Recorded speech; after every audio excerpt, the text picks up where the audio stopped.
Hi, guys. There's none of you out there because we're 11 minutes and no one has complained in the chat. That's my fault. I'm tired and was witching and moaning. So that is my bad. But we are here to talk about The Last Uncharted Sky by Curtis. Oh, there are 5 people here. There we go. Three of them are us. So there are two It's people here. okay. Good for y'all. We're here to talk about The Last Uncharted Sky, book 3 of the Risen Kingdoms by Curtis Craddock.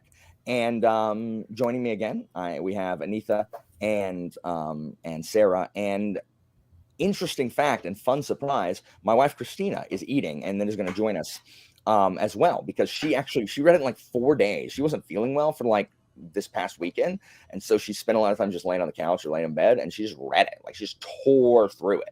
Nice. So she finished it in time for the discussion, so she's going to jump on and talk about it with us as well. Like she had just started it or was about to start it last week, and we were supposed to have this, and I was like, oh, it would help if I told people what time, like just confirmed with people that we were having a discussion.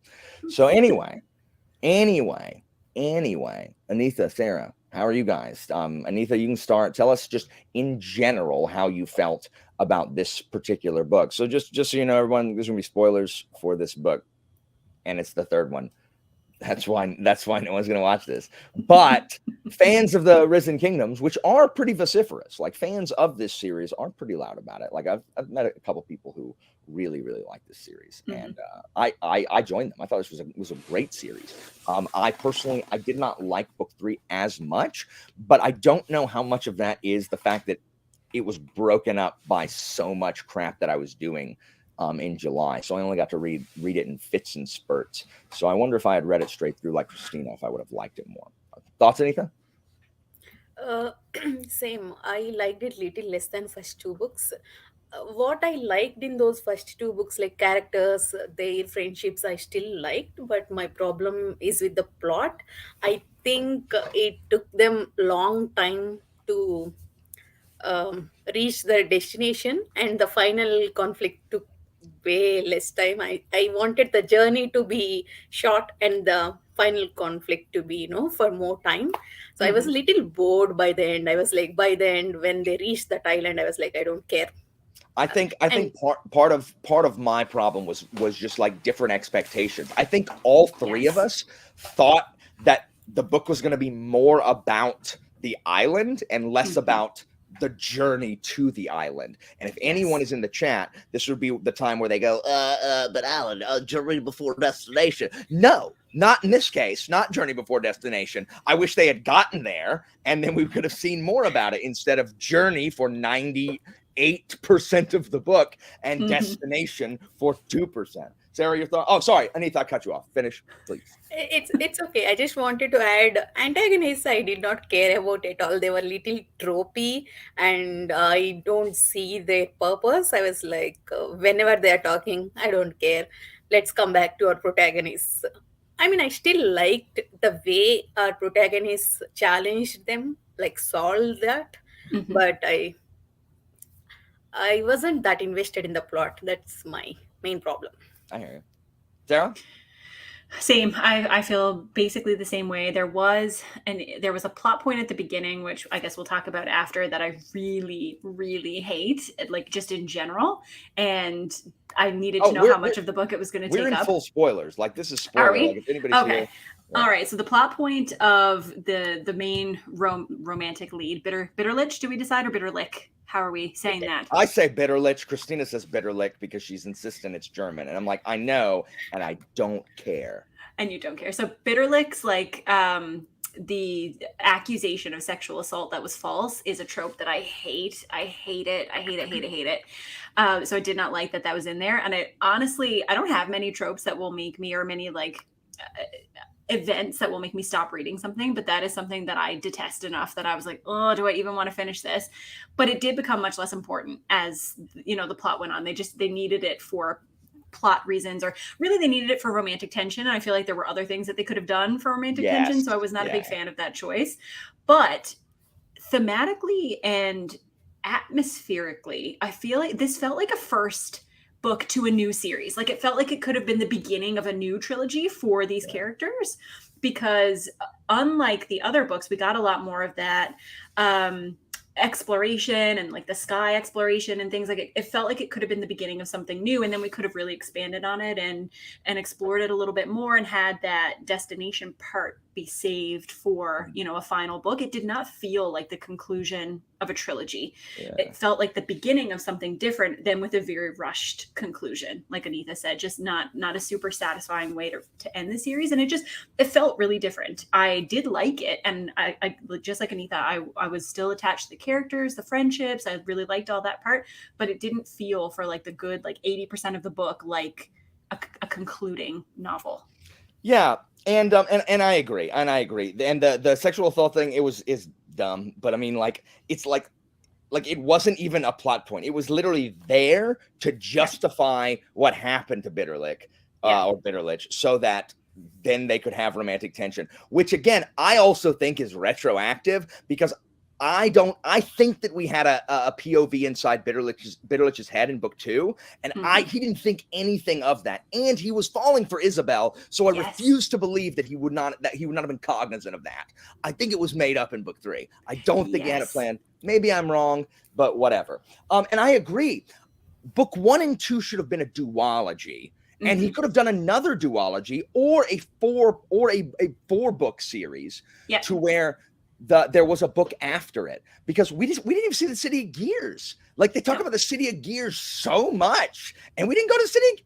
What do you mean we're not gonna go to City of Gears? Like, I want to see City of Gears, and we're just not gonna do it. So yeah, you're right. It did not feel like a conclusion, and part of and I love books on ships. People are gonna be like, you don't like nautical fantasy. I mean, I do. Like, but I think part of what was missing is that Craddock replaced Jean-Claude with Bitterlich. Like, the things that Jean-Claude usually does, being a mentor to the younger girl in Rebecca, you know, like trying to protect Isabel, etc. Like, Bitterlich was given all of that. Like Jean-Claude was just kind of like excised from the larger narrative, and I loved Jean-Claude's parts. Like, his part hiding from Travers, I really liked, and him having to use his wits when he can't talk. Yes, that was really fun. Yeah, I liked that a lot. That was one of my favorite parts. But we had hardly any interaction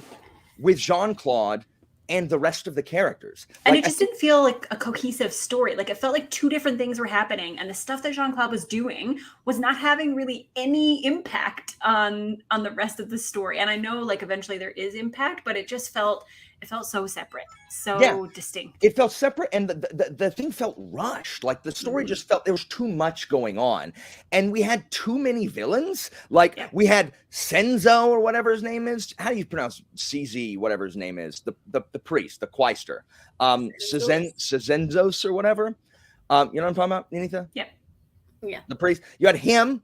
You had Travers, and you had Hasdrubal, and Eulalie. Oh, and Eulalie, which, okay. I was not surprised that it turns out that Eulalie is the one hijacking the Blood Shadows, because there was only one person that had a name that didn't have anything to do. It had to be Eulalie, because there were no other characters. Like, it had to be Eulalie. Which is the thing that gets you in, like, a nautical fantasy, right? Because you got everybody on a boat, and then, like, there's a limited number of people that can be affecting the plot. Yeah. So, and I mean, again, Leroy is also not in this book, which was one of my favorite parts of the previous two, and I understand why. So like, I just didn't really understand what everybody was going with. Like, Travers was actually my favorite of the three, because Travers was different enough, and I completely believed what Travers was trying to do. He's gross. He's so gross. He is that elite of elite, like, aristocrat that has to marry, like, pure blood aristocrat. So there's an old Eddie Izzard joke where he talks about the English royals, because the royals are just like, oh, hello, because that's what you get, like, when cousins marry. You're scraping the bottom of the genetic gene pool, and like, so he's like malformed and thinks he is, like, the height of and it's just like, are you looking at yourself, Travers? You are so inbred. But he's doesn't matter. He's extended all the way from the first Sanguinaire. And so I thought that was interesting and just gross, like so gross. Craddock is Hasdrubal. very. Sorry, go ahead. Oh, sorry. No, I was just gonna say he's really good at making his villains do disgusting things. Like the scene with the oh gosh, what are the animal shifters The called? Ceiling Jaeger. Yes, with the pig. I was like, this is the most disturbing thing that has been in any of these books. Gross. And sad, like just so awful. And something that you could see someone like him doing, like making this person who he feels is just like a beast. Yeah, like subhuman. treating him in a beastly way. It was awful, but like fit the character. For sure. Like, so I would have been okay with like Travers being the main villain and just trying to like be some aristocrat, and they're trying to like, because he's powerful. He's inbred, but he's powerful. Hasdrubal was just like, where did you come from and why do you exist? Like, you're just, I guess, a bad Ceiling Jaeger, I guess. And Cizenzos, we knew he was bad from chapter 1. Like, you know, and then he has no resolution. He just appears again. And then they freaking schoolboy him over the wall, and which I didn't really even understand what was happening in that scene. I guess there was like a small like wall, and behind it there was the Negaverse, and you just get Queen Beryl sends you down there. I guess the coolest thing with that I thought was his staff draining everybody of magic, and Marie was able to like Marie was normal again, and Bitterlich wasn't didn't have his Sealand wobble or whatever his form is, and you know Isabel didn't have you know her purple arm or whatever. I thought that was really cool. I thought they could have done way more with that. That's cooler than Hasdrubal's crap too. He picked the wrong main villain. Like Hasdrubal was the least interesting of them, I thought. I really felt for Marie in that scene. Go ahead. Sorry, Sarah. Go ahead. You can go, Anitha. I would have preferred actually, in fact, Hailer Dog. That's the wind. Yeah, Hailer Dog. Yeah, I would have preferred him rather than. I mean, this Hasdrubal did not add anything. I did not care in book 2. He was there in book 2, right? I even forgot about him. He did not have that much presence, actually. The best part of him is just his reveal. Like when you figure out who he is on the ship, you're like, oh, that's pretty cool, because, you know, they're on a ship. So there's only so many people that, you know, so many ways that his character can come through. So I've literally forgotten. Who was he? He was the dog, wasn't he? Like he was a little, he had transformed himself into the guy. The cat. There we go. The guy's pet. Like the guy who they had killed. He was masquerading as the pet. And I was like, oh, that's clever. What I was going to say, I really felt for Marie when she went back to normal. It was like a real Rogue in X-Men moment where she's like, I'm normal for a moment. You know, I have my emotions, and she needs to cry. She's like, I have to cry because my ability to cry is going to be taken away. I'm like, this hurts. That was very sad, actually. Yeah, it was. So anybody watching, like, I don't want it to seem like we hated this book, because this sounds like we do. We're comparing it to the previous two, and it just feels different. I still liked this book. I think Craddock wrote a great trilogy. I think his writing is still good. Jean-Claude Christina has a line that hopefully she'll read it when she comes on, near the end, where Maria's like, you don't look like a whatever, and he's like, well, you look like someone dipped you in flour, and you know, you're not a pastry or whatever. Like he's still such a good writer, though he is obsessed with the sausage metaphors. Like, and like Jean-Claude is always a sausage in too tight of a wrapping. Like always. His casing is too tight. So funny. But I mean, I still loved it. It just I just didn't like it as much as the other two, and it just felt more disjointed. I liked Georgie's home where Marie has to go to herself. I wish there had been long, actually, the exploration of that culture, and if the author had brought that culture into the main plot, it would just didn't have time. Like he's trying to do, there's too much and there's no time. So that was an awesome scene though. That fight was amazing. It was so good. Oh, for sure. Yeah. Marie's awesome. Marie's is She so cool. is. Yeah. Like here's an example. What the crap? What's his name? Quill? What was the purpose of his character? He vanishes a third way through the book, never to be seen again. Who is Quill?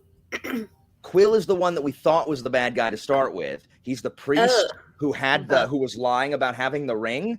And then we find out that no, he's working against Hasdrubal, like he's actually the good guy. And then he disappears along with the guy who took over the Thundercloud. Like they vanish and we never see them again.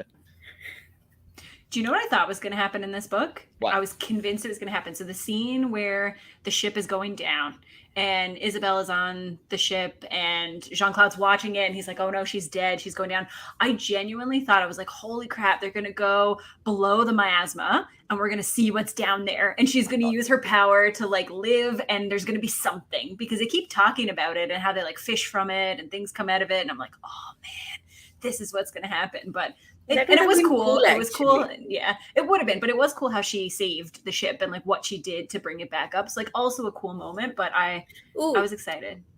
That reminds me actually when Isabel turned to complete Fenice, I did not like the idea of it, but finally when that got resolved, when she got all that ancestors, she brought into control, or she got the control of her brain. That was actually well done. By the end I was actually happy with how it got resolved. Yeah, so I was really irritated for a while. I'm like, how long am I gonna have to deal with this insanity stuff? And I do like the way that it was resolved, where she realized that instead of fighting it, she has to kind of embrace it. Yeah, embrace it and basically, engage the personalities rather than trying to shove them back. She has to engage them and get them get them some buy-in. And I like that Primus was the one that she couldn't tame. Like Primus was the one that was giving her all the trouble. And that makes sense because he's megalomaniacal, insane person. I don't like the Fenice in general because I don't like birds. So she's got all her feathers and I'm just like, this is so weird. You've got the cat man. And then like now she's covered in birds and we got to watch them like make out and stuff. I'm like, this is really weird for me. I'm just like, can we like move it along? I think it is a little convenient that Rebecca is Bitterlich's daughter. Like I think it's and you could call it as soon as she became a Seelenjäger. Christina called it too.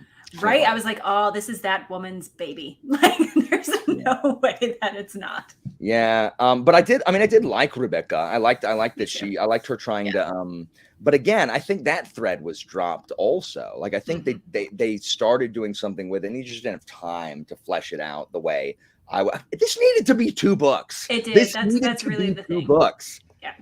Because by the time we get to the vault, like, I don't even know what's happening in the vault, nor do I care. Like we could have had so much more build up to any of that, I think. That got resolved fast actually. Isabel did something, it got resolved in like 5 minutes after all that journey of 50 days. Yeah, it's like 3 pages done. Yeah. And even if that's how he wanted that to end, because when there's so much expectation going in, when everybody in that world is thinking, okay, this is the second coming of our deity, this is going to change the face. Like, I'm fine with it being an underwhelming find, but I do I agree. The resolution should have been longer. And I think he just set up enough plot points and gave us enough information about certain things that I really wanted to see more of them. Even like back in the kingdom, he sets up this whole matriarchy after it being a king for so long, and I'm like, I kind of want to know like what else is happening in the kingdom. None of that. I'm kind of disappointed we did not get to see more of all those grandmas fighting grandmas. We have seen only Lorraine, that main what is her name, Serene. Yeah, Serene. Yeah, we have only seen that. The other 2 we did not see at all. Yeah, I think so. It was a bold choice to put both Jean-Claude and Isabel on the boat, especially because it took us away from, like, all the politics is gone, like, and we can't have it because we're not in the kingdom. and again, hello, Mr. Craddock, allow us to script doctor your book here. But like, if Jean-Claude, I mean, especially if Jean-Claude was being replaced by Bitterlich, basically the way he was, why not leave Jean-Claude back at home? That way we have we have eyes on the politics. We have eyes on what's going on there. Or again, if you make it 2 books, go ahead and you gave us Bitterlich chapters in this. Go ahead and give us some POV chapters from someone back in L'Empire, so we can see how it's going. So it was actually that would have worked better, because Eulalie was there back home and she was doing all this with blood shadows. So one person could have explored that mystery. We would have got more details how she's doing it. Actually, we did not get that. Yeah, absolutely. For sure. Yeah. So the whole thing, to me, it just felt a little rushed. And I don't really know why. I would love to know why this one feels so different. I don't know if maybe the other ones were written slower, or this one had to get out fast, or he wanted to make it 4 and they only gave him 3. It'd be interesting to know. I'm also disappointed that I don't think Craddock's written anything else, and that makes me sad. He's good. Hold on, Christina. I was just fixing my hair. Right time, Christina. We need someone to, balance our opinion. Yes. So, Christina, how did you feel about this one? And then you can cancel out our negative Nancy's right now. You can, which includes me. So I have among the 4 of us, I have a dissenting view. I actually felt like this one was better orchestrated than the first 2. The first 2 books, I had trouble following the plot a little bit because it was jumping from different places and different POVs, and some things would happen really quickly and really, it felt kind of convenient. And then other things, I felt like the setup for it was one sentence, 40 pages back. And so I'd have to flip back in the book and be like, oh yeah, I guess he did kind of set that up, but I didn't remember it. So this one to me felt more one cohesive plot that I could follow. So I actually enjoyed this one and read it pretty quickly. I mean, it's not that I didn't enjoy the first 2. I enjoyed this one a little bit better. And except for I was watching what you guys were talking about earlier while I was eating my dinner real quick. What you were saying, Sarah, about Bitterlich's backstory, except for that, most of it felt like it had been set up in the previous books. Whereas to me, the second book, there were all these different things. I was like, well, where did this come from? And where did that thing go? And what happened to Julio? And there was all this stuff in the second book that it felt like he had not anticipated or changed direction from the first book to the second book. And I didn't feel like it was that jarring going from the second to the third. Yeah, that's fair. I think that's true.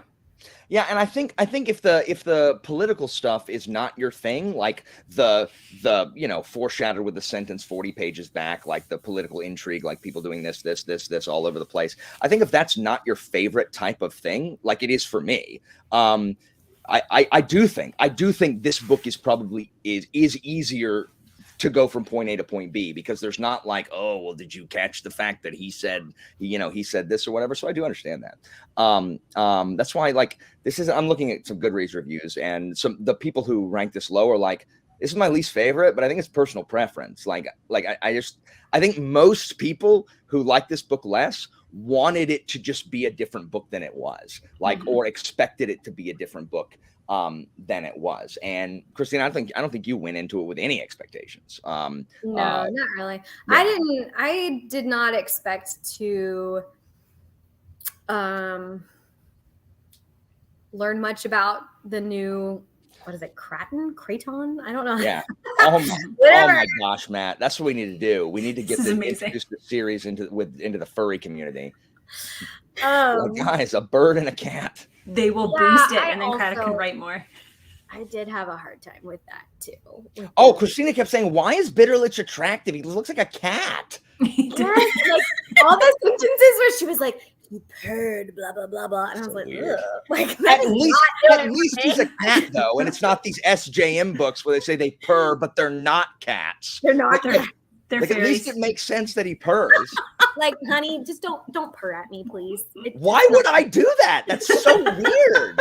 It's not a thing that, like, yeah, I'm not into that, but that's okay. I think like Isabel- this character as a person, but I think Bitterlich is the first one who treated Isabel kindly and who respected her intelligence. That's why she fell in love. And when you are in love, you are blind to everything else. Yeah. No king shaming in this live stream. If she wants to love the cat man, then she should go for it. This reviewer, it really hits it on the head. Subjectively, every time I was excited about a plot point, it didn't happen even close to the way I wanted it to happen. My thoughts of book 3 aside, I'm happy to have picked up the series, and we'll read whatever Craddock writes next, which is basically where I am. Like I would same agree thing. with that too. Like I didn't nothing resolved the way I wanted it to. But I kind of agree with that, because when they started going to that Kraton, there was this talk about all other kingdoms trying to reach there first, or following them, Age of attacking them. That was Exploration. totally dropped. I know. It makes me Yeah. so sad. This could have been 2 books, and it would have been Yeah. so good. Agreed. And it was good. Like there's some really good parts. So for all of anyone who's like, oh, no one likes anything, like the fight with Marie is amazing.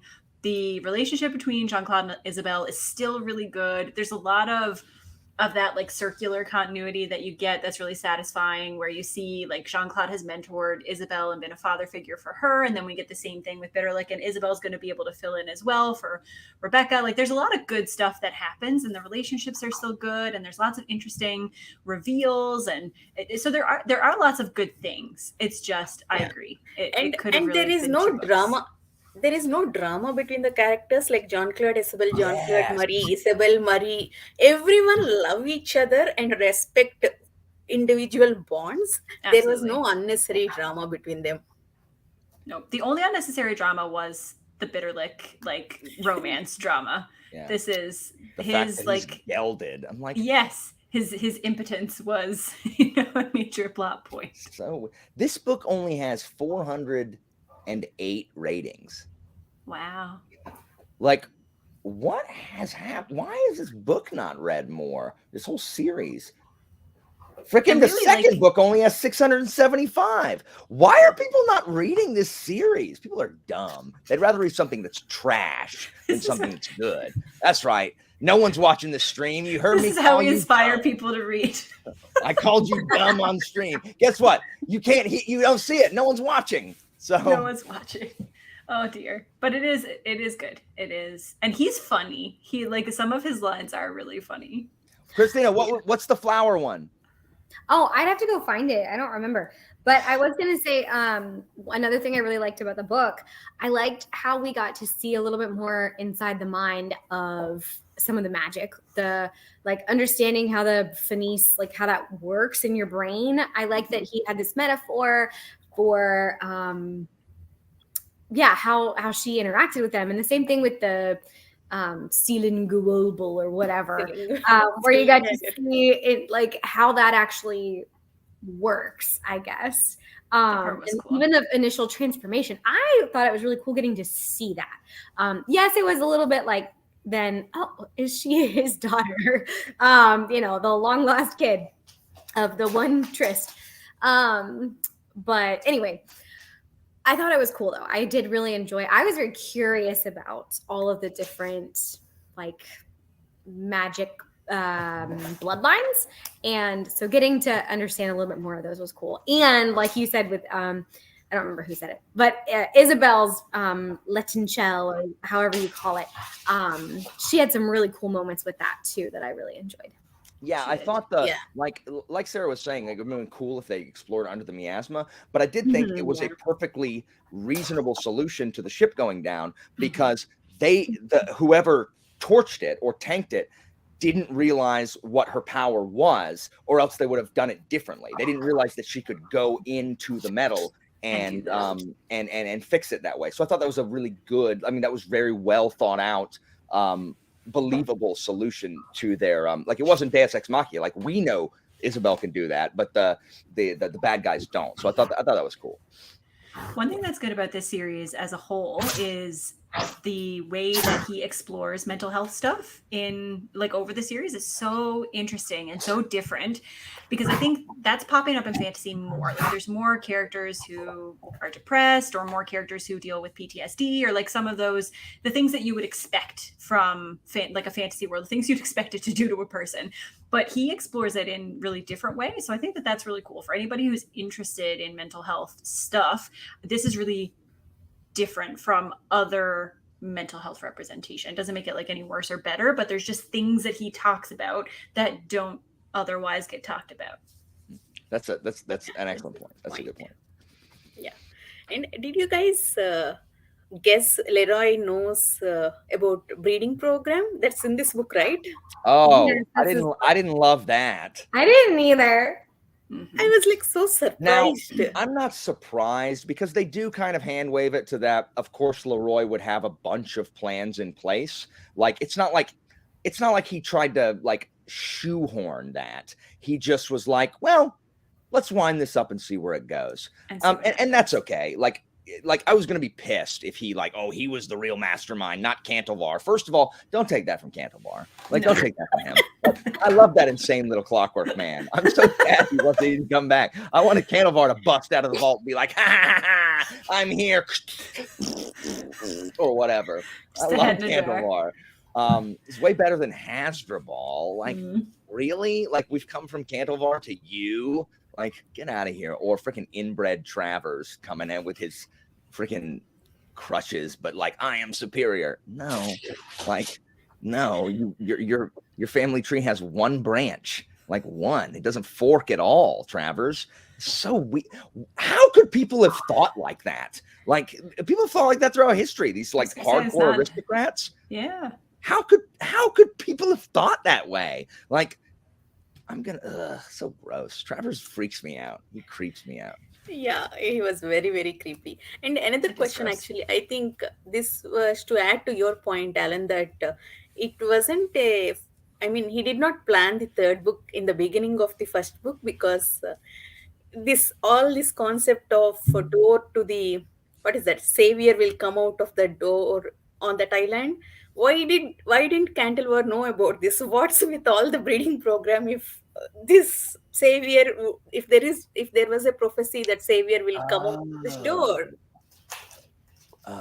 He didn't know that the vault was there.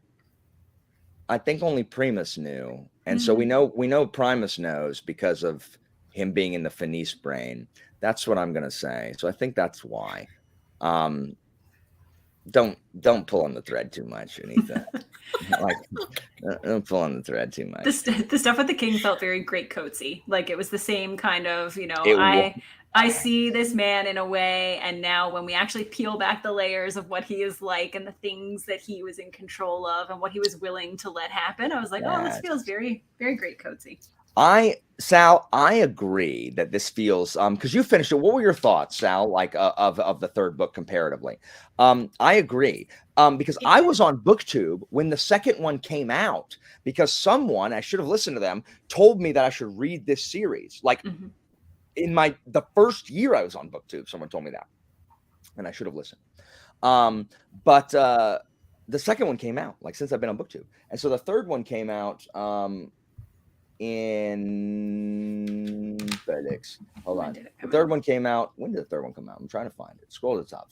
Alan. The third one came out in 2020. So the third one came out in 2020.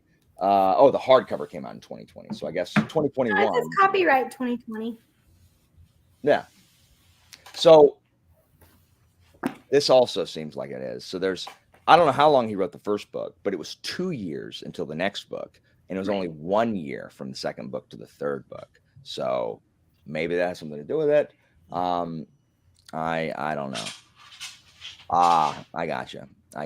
Yeah, sorry. I couldn't hype it up quite as much. I did like it. Like, again, I liked it. Like, I would read that book over, Gates of Fire, which I just like. I hate it. Like, I hate it. And it's a freaking Greek book about the Spartans. you are And comparing it to the book, you are going to DNF it. Compare it to a better book. that's what I'm saying. Like I would rather read it than, I mean, other stuff that I read. Like I liked it better than, I don't know. I need to look at my thing. I need to look at the stuff that I read. But I mean, I liked it a lot. I just didn't like it as much as the first two. And because of that, there's just a bigger discrepancy because I'm more disappointed in that than I would be in a book that I'm. It's same thing with Ships from the West. So I read the whole Monarchies of God 5 books, and I don't think Ships from the West is a 2-star book. But compared to the rest of the series, it's a 100% 2-star book. Get out of my face with this.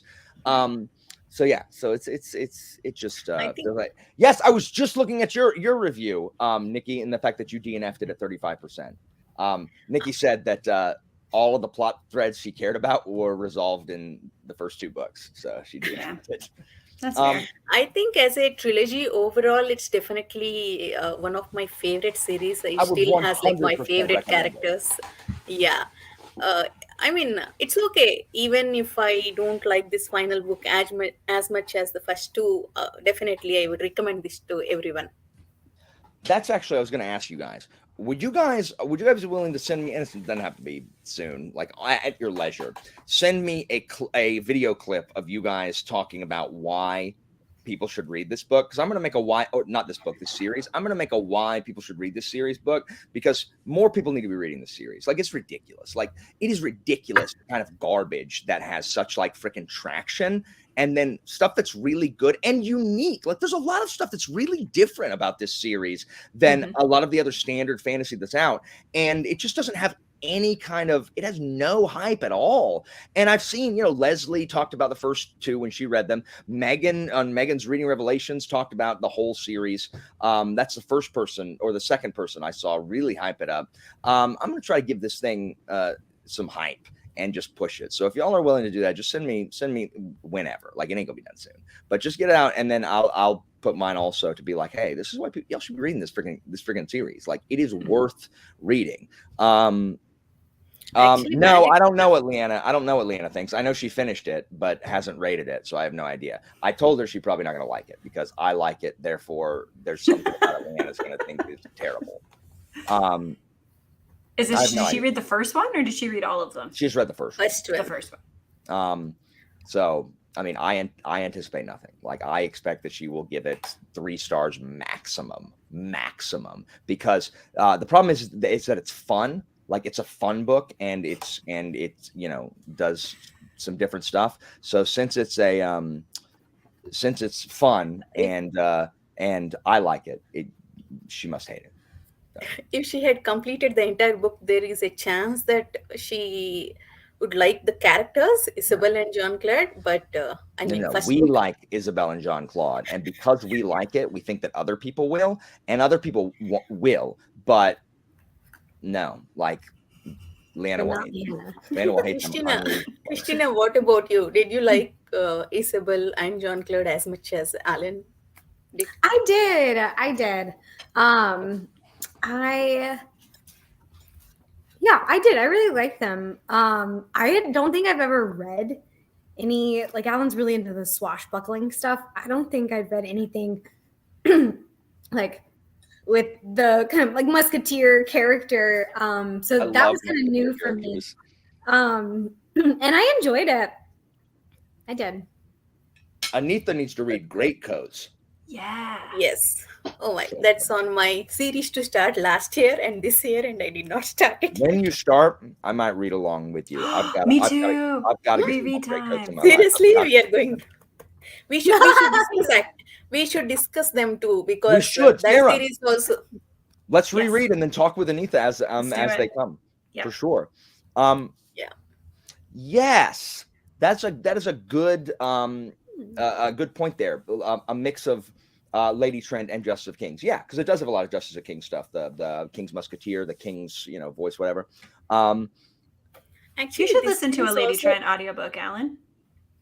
Oh, really?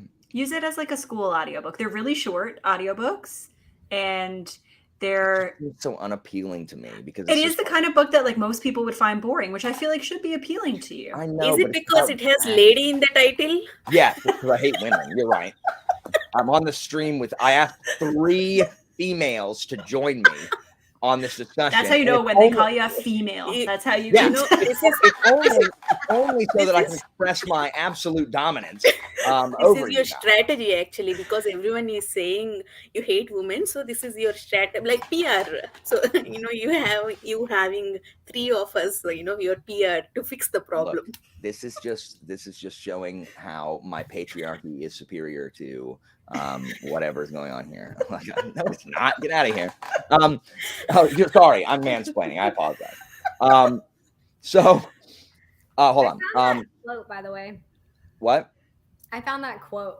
What is Oh, it? yes, Read it. read it. Go ahead. Okay, so this is in like the last chapter. And Jean-Claude is talking to Marie, and they're at the what is that called? Flotsam with the gyrene. And so he's asking her, like, do you think they'll take the offer? Like, what do you think? She goes, do I look like a diplomat or a fortune teller? And he goes, you look like somebody dipped you in flour. That doesn't make you a pastry. I just thought it was so funny. I had to read it out loud to Alan. And that's so mean. Why are you being so mean to Marie? She can't help that she's ghosty. Yeah, she hates it. She doesn't want to be. And that's the thing. Like, there's genuinely, so there are books that try to be funny. I'm looking at the introduction of Shallan and Way of Kings. That's right. Never pass up an opportunity to dunk on Brando Sando, because you know what? I don't think people talk negatively about him enough to continue the meme. Also dunking on the female character. I'm assuming Shallan is a girl, right? Yep. Yeah. No, okay, fine. Alloy of Law. I've read Alloy of Law. And then any Secret Project #2 reader with Frugal Wizard's Guide to Whatever. Most people agree that Sanderson, when he swings for the fences in his humor, like, ends up striking out badly. And then and then Craddock makes it funny without, like, look how funny these characters are. Oh, look at this. Like, he just knows how to write amusing dialogue. Like, he just knows how to write funny people. He's probably a funny person in real life. And so I really like that. And we don't see enough of that in fantasy. I think Joe Abercrombie does that really well in now his funny is a little more like, It's like dark funny. Yeah. It's a little more, guess we're all gonna die or whatever. But no, I think Parker is more funnier than Joe Abercrombie. I mean, this kind of dark humor, at least personal opinion. Oh, some of it is. Yeah. I mean, and KJ Parker also writes really amusing stuff as well. But it's like, I just think it's well written, and the political stuff, like actual political decisions that have actual, like, far-reaching consequences, and stuff that is not reactionary but is thinking about literally the long-term gain of an empire, which we don't get a ton of. It's usually like, oh well, I'm gonna do this thing right now because someone made me mad. I think all that stuff is really well done, and I don't know. I just wish more people would read it. We're gonna get the word out there, guys. So Sal asked, what was your favorite of the books, and what was your favorite scene? Where is it? I don't know where it is. Where'd it go? There we go. Favorite book and best scene. My favorite book is probably the second one, though I like Cantovar better than Lyle. I don't know what my favorite scene is. Come back to me. Does anybody have a definitive answer on this? I do. So book 2 is my favorite book for sure. And I have 2 favorite scenes. So one is when all of the, like, old ladies come out and fight at the end of book 2. And the other one is Marie's fight in book 3. Nice. Even I mean, my favorite is second book as well, and I have favorite tropes like John Clyde, the way he respects Isabel's intelligence and the way he encourages her. Favorite scenes I don't remember. I mean, one of my favorite scenes. It's a grounded scene actually. All Isabel's female staff, Valerie and all, coming to her and asking her to, start a business, asking her The permission. candle? Yeah. The birth That was control me. candles? It is Okay, a nice guys. moment though, because she feels so lost and like she doesn't have a future, and she's built up like this collection of women and friends who are going to support her. So it's a very good moment. I agree. Yeah. Yeah, I mean, they're all very independent and very brave enough to rely on their own. What is the phrase? On their own legs. Mhm. So I really like that scene. Okay, correct me if I'm wrong. Is that birth control candles were actually stopping their periods? I think so. I think so. Right. I was like, Yeah. oh my god, I need these candles. Oh my gosh, that's what the stream is now. Oh my goodness. You have to accept this discussion, Alan, when you have Oh like. my.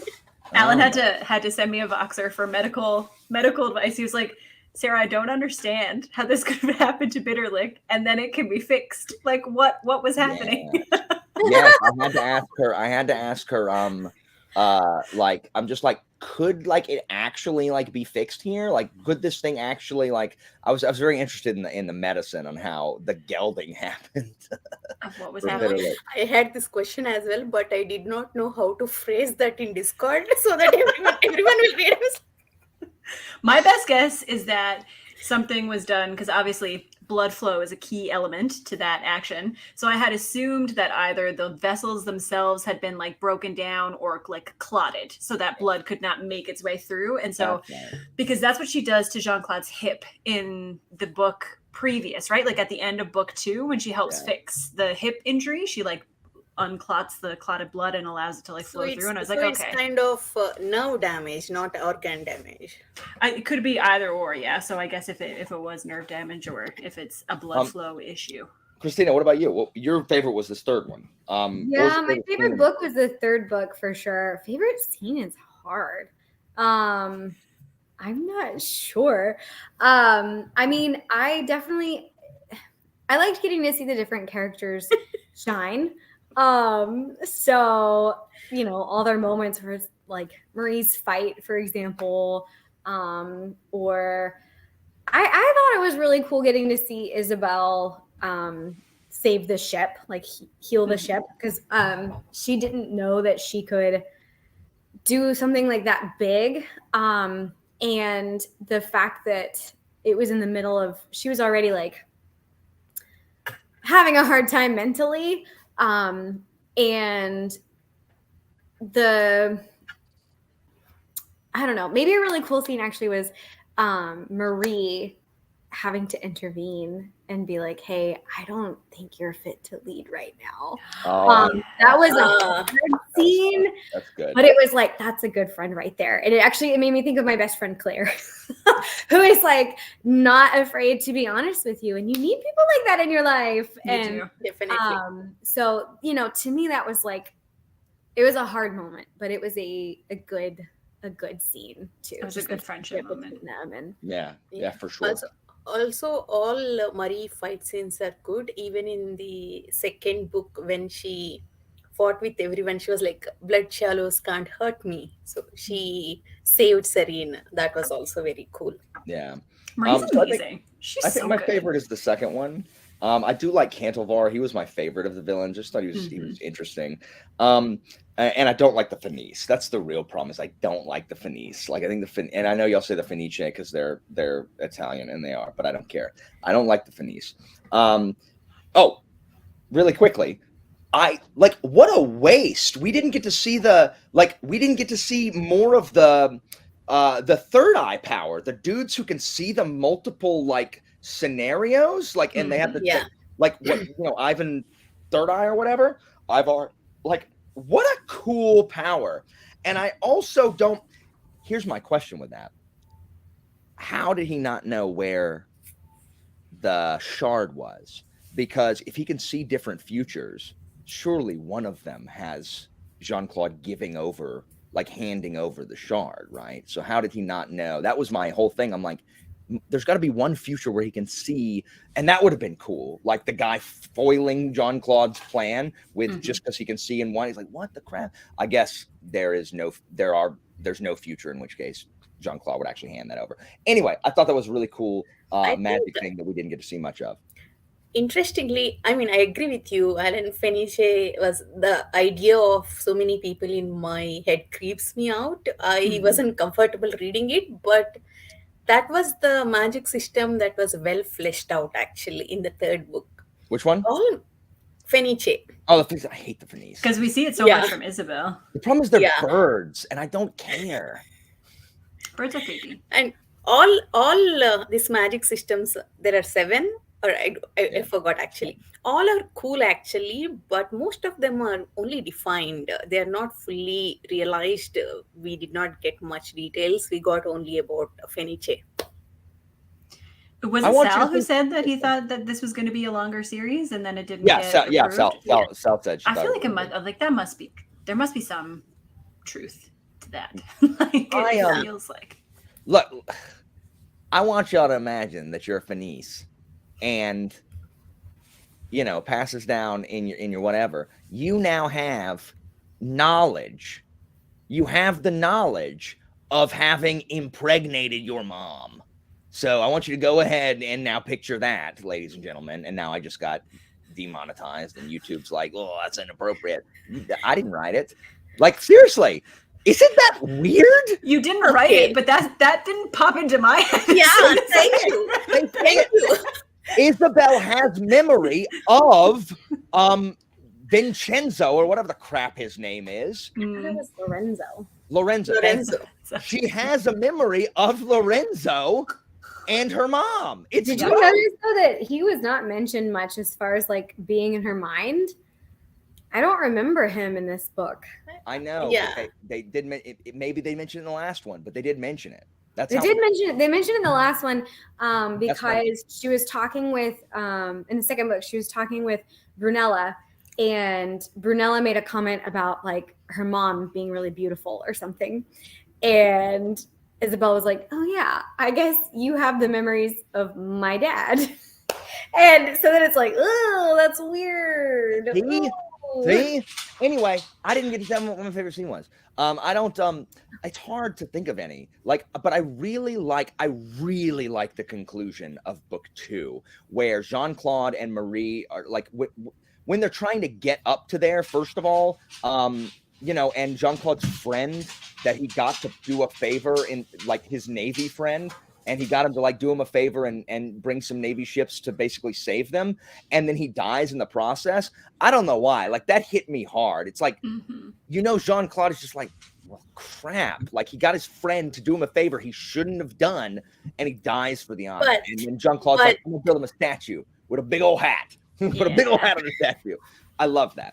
And then I love Jean-Claude because that was very Falchio, Sarah. Jean-Claude being like, what? Are you kidding? Like, treating the king like that? Are you Yeah, kidding? the moments in the ranks. When it's talking about and I basically any scene with Leroy, I just loved Grand Leon. Like, Mhm. I loved his scenes when he's talking to Isabel. I love that we get to see in that scene in book 2 that like he wasn't a useless king. He literally fought with the soldiers, with the rank and file to create the empire. And he's like, you remember, this dude was at that battle. Are you kidding? Like, he got wounded just like y'all. Like, and they're like, oh, what the crap? So, stirring up all of those people, that was very Falchio. I love it. Agreed. Yeah. So That's I the think moment. that might have been my favorite. I liked I think that is why I liked book 2 the most, is I liked the conclusion better than the conclusion of book 1, even though I really liked Isabel and Jean-Claude in book 1. Yeah. And I liked Cantovar, even though he was totally gross, like just totally gross. Yes, Yes. that was a good Yes. scene when you're like, what the crap? Like, her imaginary friend showed up. How is that What's possible? happening? Stop being shut up, Matt. So yeah, it was. I just think it was a really good series, and I know anybody like who liked it is no longer watching because they thought we were trashing it. It's just wanting something different out of the book than you got, which happens, relatively frequently. I enjoyed this series a lot. It's one of my top trilogies. I thought it was really, really excellent. I would love to know if it was intended to be longer. And I would also like to know why there's no news of him writing anything at I mean, all. if that one just came out in 2020, maybe it's. That's true. Who's y'all's favorite character before we go? Like, favorite character for everybody. Start with Christina. Marie. Of all the books, Marie? Yeah, Marie's my favorite. I love Marie. Um, I love Marie Sarah? too. It's Marie or Isabel. I do love Isabel too, and definitely in book one it was more Isabel because we don't see as much from Marie because she's still the Blood Hollow. But if we have to take them all into like all books into consideration, I think Marie is probably my favorite too. Anitha? Oh my god, I can't pick. I think it depends on the mood I'm in. Right now No. I'm picking. Stop. Quit equivocating. Stop equivocating, Pick Anitha. one. I'll pick John Claude. Good. Who do y'all think my favorite is? John Claude. Of LaHonk. course it's Jean-Claude. It's definitely Jean-Claude. It's Jean-Claude. Or, I was going to say, or Cantivar. I love Cantivar. Guys, there's no reason for it other than I really like people who are made up of clockwork. And Cantivar is gross. I He's the I worst. know he is. I know. Alan loves the villains.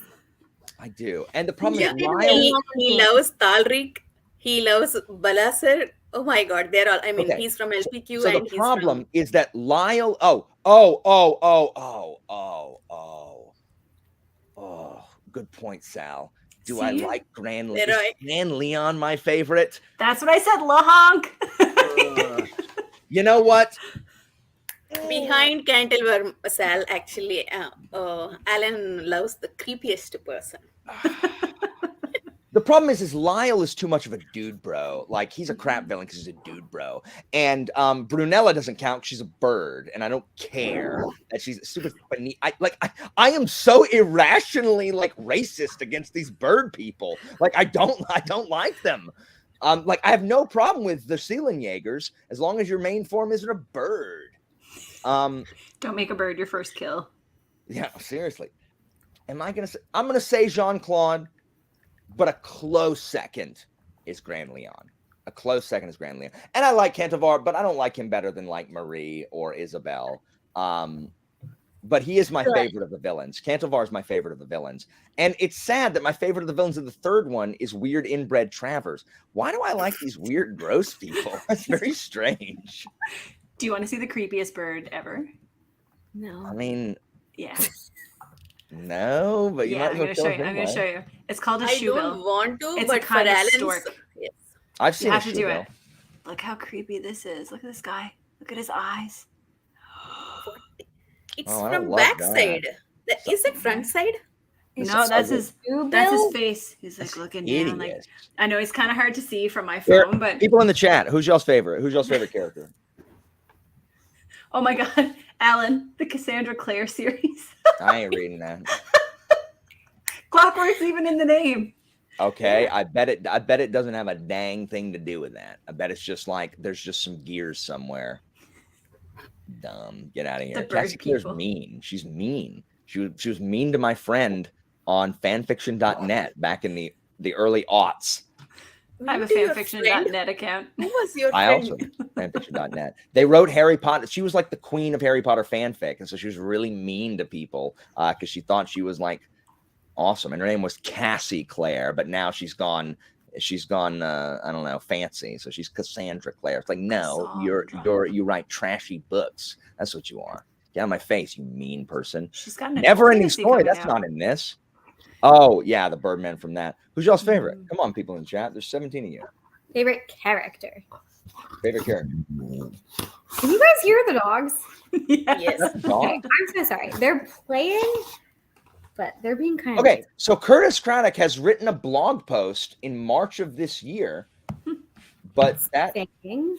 I mean, but the previous blog post to that was 2 years prior in November of 2021. Curtis Craddock, what are you doing with? Why are you not writing a book? His Twitter handle is there on the backside of the book. Actually, maybe you can DM asking I'm for gonna an DM. interview. Okay, so I want to DM him, but the problem is that we have just trashed his third book for an hour. We didn't trash it. We said there were good things. Dang, Sal liked Bitterlich. Good choice. Arliss, See, Marine, nice. Bitterlich is not a bad character.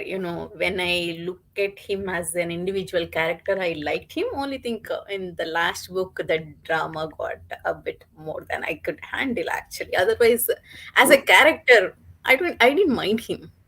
Well, let me ask you a question. If I got Craddock to come on for an interview, would y'all appear and come talk to him with me? Yep. Sure. That'd be awesome. Also, if he responds, you can change this video to like private. Yeah. But we didn't have a discussion on the third one. We just talked about the first two. But we wanted to Or talk. edit it or something. Like, Yes. Edit. Dang, there's pictures of Cantovar on his website. There's art. I think it's fan art or something. Hold on. Nice. What's this? Can you share this? Present, share screen, of this window over here. All right, so let's look at this. All right, can y'all see this? Look at this.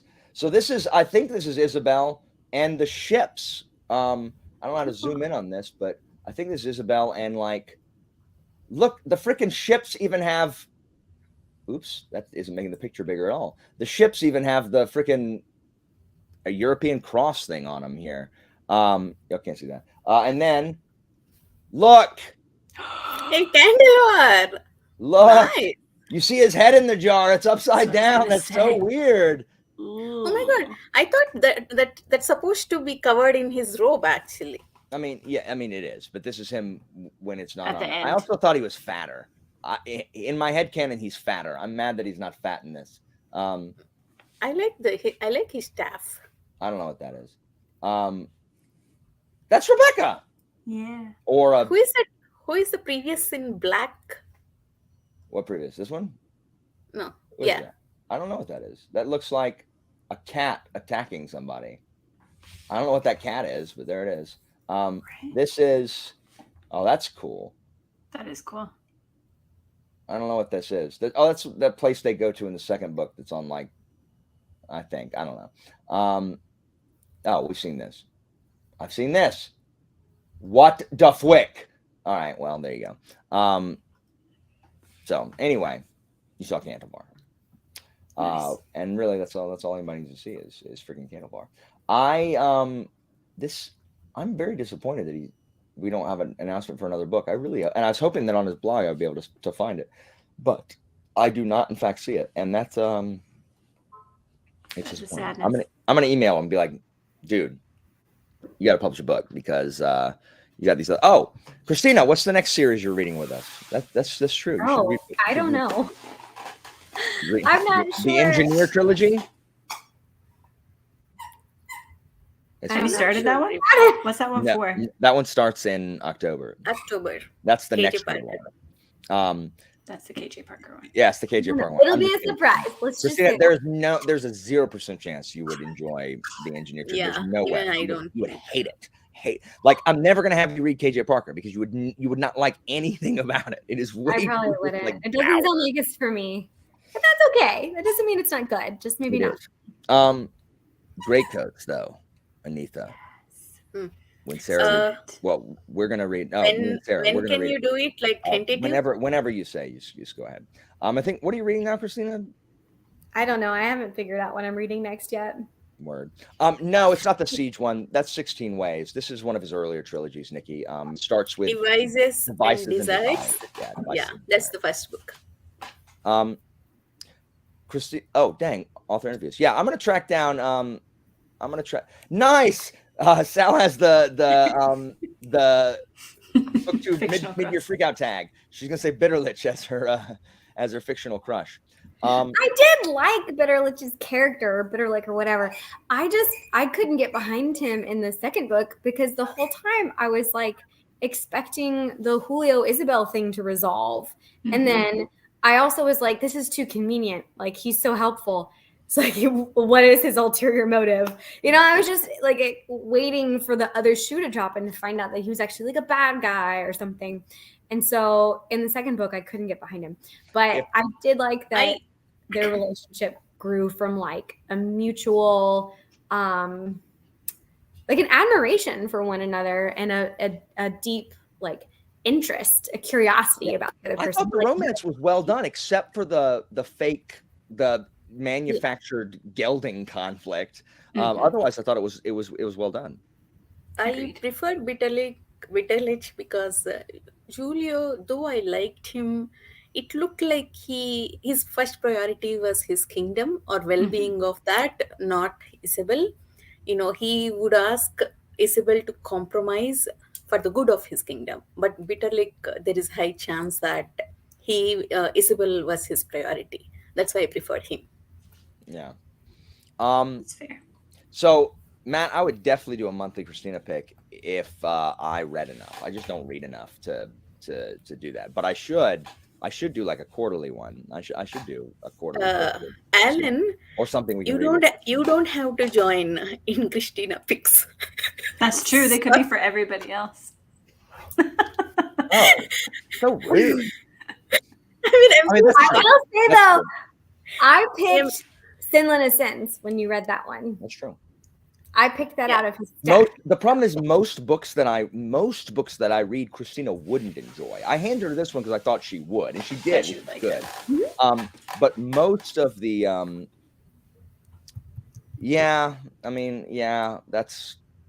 that's a stupid gelding thing was dumb. But yeah, most of the books I read, Christina wouldn't enjoy. There's something or another. It's usually they're too violent is the problem. She read Way of Kings, which I haven't read. You read Way of Kings, right, Sarah? Nope. Oh, okay, never mind. That's right. You barely read Mistborn. Word. True. So if I was picking something though, am I picking it because I'm reading it for the first time, so I can't say if I recommend it or not? We're just all reading it together, or is it something I've read and recommend? I mean, you can pick something you want to, and if people want to join, if people are interested in reading that book, they can. Christina, how would you go about picking a book? Like I don't even know how to pick what I want to read. You have to read the back. You'd have to read the back of every book in here. And Christina, I have a recommendation for you. It's YA trilogy. I mean, it's not like my favorite trilogy ever. I had pacing issues, but it was. it has phoenixes like Phoenix Riders and one of the best romances, and both the protagonists and antagonists are good. And I really like those characters. Actually, some pacing issues are there. Crown of Feathers trilogy by Nikki Paupret. Don't read that, Christina. Why not? Read something good. Read something Alan. I have a question for you, Alan, about a popular series. So what? Be calm about it. Did you ever continue on past Morningstar in Red Rising? Yeah, I've read the Dark Age. Mm-hmm. You've read but you haven't read the newest one. When did the newest one come out? Recently. And would you say a bunch of people were excited to read it? Yes. So of course I haven't read it. That was so you actually did read Dark Age. Mm-hmm. Yeah. Okay. And I was flipping through it. I was flipping through the Red Rising books, and I'm like, you know what? This is actually really easy to read. So the problem is that I really like Red Rising, but I just don't ever think about Red Rising. Red Rising doesn't have an impact on me when I'm not reading it. And that's, I think, the problem is that it is good, but it is not impactful to me. Like, I think about The Folding Knife all the time. Mm-hmm. I don't ever think about Red Rising. As I was reading this one, I was thinking about you all the time, because there is a POV and like things that happen where I was like, man, Alan would like this. Hold on, are you reading Light Space Bringer right now? Is that what I'm done. I finished it. I read it. I read Light Space Bringer. Sarah, I can't even talk to you. I mean, I didn't realize you'd read all of them before. I do, and so a bunch of people said this. I actually love Red Rising. It was one of my favorite series. It's just all of them came out before I was ever on BookTube, and then I did never talk about them. So and Dark Age was my least favorite of all of them. Iron Goal was my least favorite. So I wasn't, I wasn't talking about them, but I was super excited for Light Space Bringer, and I have many thoughts about it. I don't want to add fuel to whatever this is, but I cannot resist it. Sarah, did you continue with the Dagger and Coin? No, I didn't, but I am continuing with it. So Penny has been asking me. When I got everybody on Discord to pick the books that I was going to read, I then entered into this summer of having no time to do anything. So it like reading, I haven't been reading a ton, and I've been really trying to read all of those books, and I have one left, which is Dead House Gates. So that is going to be the rest of August for me probably, and then my main priority is going to be Dagger and Coin, because I loved book one. I'm almost at the point now where Alan was, where I feel like I might need to re-listen to book one on audio or something, just so that I can gear You myself should also up go for listen to my book two. Daniel Abraham interview. Yeah, Yes. that is so good actually. You should. Where does Light Space Bringer stack up in the series? I If you liked say it's it. the best one, I'm ending the transmission right now. It's not the best one for me. There we go. Many people that I have talked to feel that it is the best one. I have issues with Oh, Light Space I'm Bringer. so surprised that the most recent book that came out that had a whole bunch of hype surrounding it was people's favorite. I'm color me shocked. My biggest issue with Light Space Bringer and the second part of Red Rising, and I really would like to do a review for this book, but I feel like there is now a disconnect between the way that the books are written and the type of books they are, because books 1 through 3 are a very like action driven. They're not YA just because of content, but like they're very like fast paced. But the newer ones are like very political, they're very dark, there's more POVs, and the like first person present doesn't work well for that. Like it feels so strange, and that is what makes me feel all like discombobulated. Yeah, I know. Okay, so the problem is, y'all know why I do that, right? And then we can continue talking, but I'm gonna end transmission because this is not what this stream is about. We can just talk behind the stage. Sorry, guys. So the problem is how many freaking fantasy books are there and have this as a title, right? How many fantasy books have that as a title right there? Like a bunch. So I'm differentiating Red Rising Lightbringer from every other Lightbringer by saying that there is a space between Light and Bringer. Space Bringer. Light Space Bringer. As opposed to Lightbringer. Light Space Bringer. So there you go. I agree.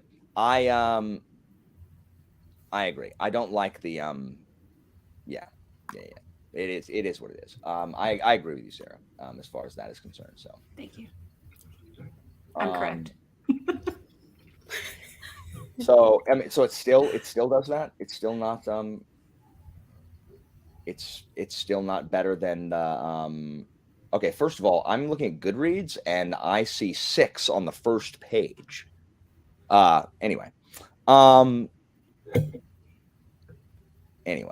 read Light Space Bringer eventually, but the other problem is that's 800 pages, and I'm not picking anything up that big that isn't in my read along or that isn't Gaijin, because that's really where my interest lies for long books, and I'm trying to catch up and craft. So I will read it anyway. Everyone, thank you for joining us talking about the Risen Kingdom series. Hopefully, you will see us talk to Curtis Craddock soon, because I'm gonna message him and try to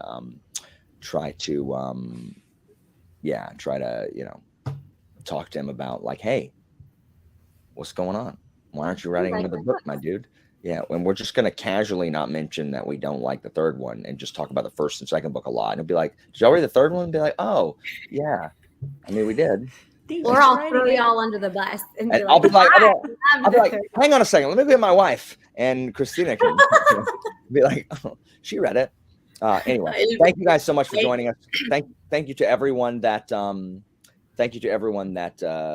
that joined in the read along. This is the second read along that we've done on the channel. It's been successful. So we had Cicero and Ness. We'll have the Daughter of the Empire discussion very soon, and then it'll be KJ Parker in the back quarter of the year. So thank you guys for joining me. Christina, thanks. I'm glad that you were able to join as well. And I'm gonna end the broadcast, and then we'll just talk. And yeah, we'll see what Christina's pick is gonna be at some point for something. Christina, you just need to read the back of all of my books and then decide, and I'll be like, don't pick that one. That one sucks. But if you pick a good one, I'll be like, yeah, we should definitely do that one. So you should read the back. You might like I have a few that I could show you that I think you might like, that I think are not hyper violent. Watch, I'm gonna pick it, and it's gonna be like first page, like his intestines flew out and like blood spattered on his teeth, and then he drank it, and whatever. Anyway, bye.